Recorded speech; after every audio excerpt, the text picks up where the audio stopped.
दोस्तों बहुत बहुत स्वागत करता हूं आप सभी का। पहले पत्रकारिता मिशन हुआ करता था, फिर प्रोफेशन बना और अब पत्रकारिता एक कमीशन बनकर रह गया है। जिन पत्रकारों से आप बड़ी उम्मीदें करते हैं, जिन पत्रकारों से आप उम्मीद करते हैं कि वो सत्ता से, सरकार से सवाल करेंगे, आपकी आवाज़ उठाएंगे, वो पत्रकार सरकार की गोदी में बैठे हुए हैं। जिन लोगों को आप सच्चा पत्रकार मान रहे हैं, अब एक एक करके इन सारे पत्रकारों की पोल खुल रही है। ये सारे दलाल पत्रकार अब धीरे धीरे इनके चेहरे बेनकाब हो रहे हैं। यहाँ तक कि लल्लन टॉप के सौरभ द्विवेदी गमछाधारी पत्रकार का चेहरा भी बेनकाब हो चुका है। दोस्तों, इस वीडियो की शुरुआत मैं इस तस्वीर से करना चाहता हूँ। गृह मंत्री अमित शाह ने पत्रकारों की एक गुप्त मीटिंग बुलाई थी बिहार चुनाव से ठीक पहले। और अगर कोई मंत्री सांसद पत्रकारों के साथ मीटिंग बुलाता है तो उसमें क्या डील होती होगी ये बताने की ज़रूरत नहीं है। तो अमित शाह ने जो पत्रकारों की मीटिंग बुलाई थी, उसी मीटिंग से ये तस्वीरें सामने आई हैं।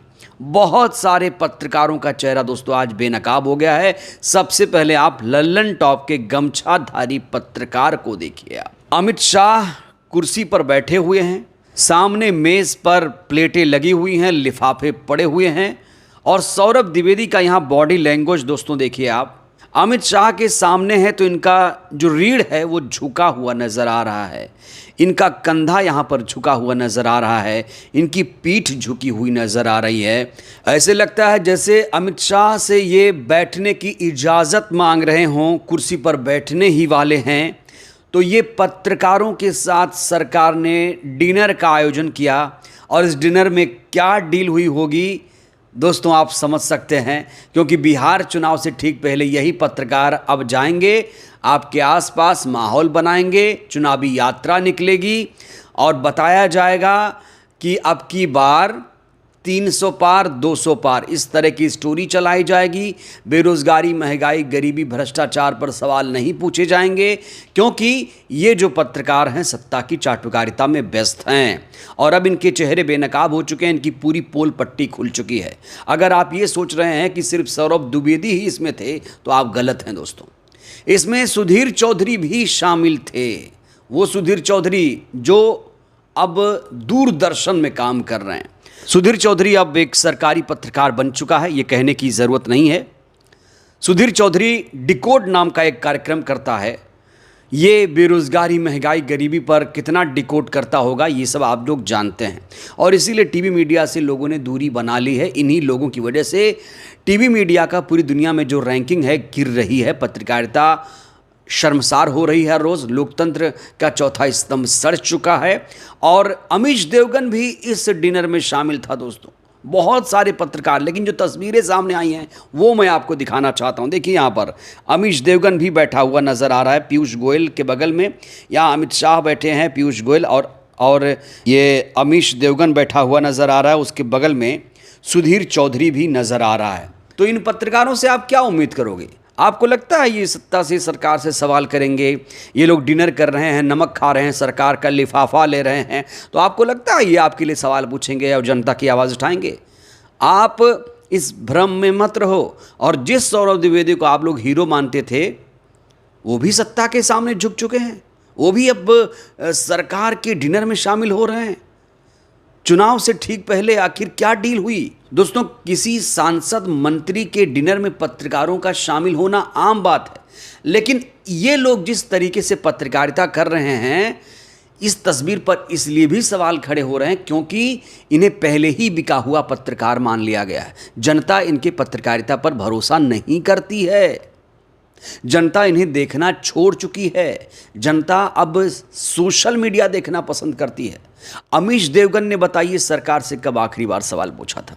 सुधीर चौधरी ने आखिरी बार सरकार से सवाल कब पूछा था? आप लोग मुझे बताइए। और जो लल्लन टॉप के गमछाधारी पत्रकार हैं सौरभ द्विवेदी, जिन्हें आप लोग हीरो मानते थे, वो भी अब गृह मंत्री के सामने रीढ़ विहीन हो गए हैं। इनको लेकर बहुत सारे लोग सोशल मीडिया पर रिएक्शन दे रहे हैं। बिहार से ताल्लुक़ रखने वाली लोक गायिका नेहा सिंह राठौर ने ट्वीट किया इसको लेकर। लिखा है, टूटेंगे सारे भरम धीरे धीरे। अमित शाह जी के दस्तरख्वान पर जनता की ओर सवाल पूछने वाले तमाम लोग जमा हो चुके हैं। कुछ बैठे हुए हैं, कुछ झुके हुए हैं, कुछ गमछे में हैं, कुछ बिना गमछे के हैं। इस नमक का हक बिहार चुनाव में अदा होगा।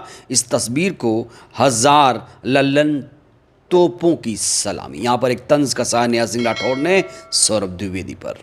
नेहा राठौर ने इसको लेकर एक और ट्वीट किया है, पत्रकारों के आगे पत्तल और बिहार चुनाव की बिसात दोनों बिछ चुकी है। झुकी रीढ़ वाले पत्रकारों की पत्तल में अमित शाह जी ने क्या परोसा होगा? इस नमक का कर्ज कैसे अदा किया जाएगा? इस फोटो को भी हजार ललन तोपों की सलामी। सतर्क रहना है। तो बिहार वालों, आप लोग सतर्क रहिएगा। जब ये टीवी मीडिया, गोदी मीडिया चुनावी यात्रा निकालेगा, आपके गली में आएगा, आपसे सवाल पूछेगा, आप लोग सावधान रहिएगा। और टीवी मीडिया देखना आप लोग बंद कर दीजिए। अगर आप लोग ज़रा सी उम्मीद कर रहे हैं कि ये सत्ता से, सरकार से सवाल पूछेंगे, तो ये आप लोगों का एक भ्रम है। माया जाल में आप लोग उलझे हुए हैं। ये लोग सत्ता के चाटुकार थे, सत्ता के चाटुकार हैं और सत्ता के चाटुकार रहेंगे। इनको दलाली ही करना है, इनको पत्रकारिता नहीं करना है। क्योंकि असली पत्रकार दोस्तों वही होता है जो सत्ता से, सरकार से तीखे सवाल पूछे, जो जनता के हक की आवाज़ उठाए, जहां पर जनता पर जुल्म और ज्यादती हो उसकी बात करे, ना कि सरकार के हाँ में हाँ मिलाए और सरकार जो आंकड़े दे दे उसे मान लिया जाए कि भैया वही सही है।